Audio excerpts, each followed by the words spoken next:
అడ్డదిడ్డంగా బతికే వాళ్ళు బ్రహ్మాండంగా బతుకుతున్నారు. నీ దేవుడిని నమ్ముకుని అన్ని మానుకొని పద్ధతిగా ఉంటుంటే అసలు నాకేందండి ఈ బాధలో? అరే ఒకటి పోతే ఒకటే అబ్బే ఏందో నాన్న, నాకు అసలు సుఖమే లేదు, నా బతుకంతా ఇంతే. తమ్ముడా చెల్లి, ఒక్క మాట, లోకస్తులు బాగుంటారు నాన్న, బాగుంటారు. వాళ్ళ పశువులు తప్పక చూలు కడతాయి, ఏంతాయి, వాళ్ళ పంట బాగా పండిద్ది, వాళ్ళు అన్ని విషయాలు బాగుంటారు. ఎందుకంటే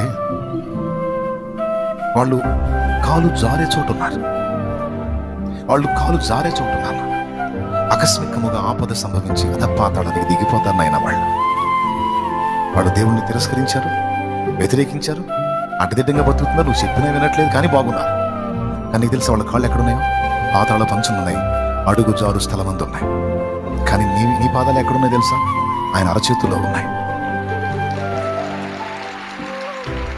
నువ్వెక్కడున్నావు తెలుసా? ఆయన ఏర్పాట్లో ప్రణాళిక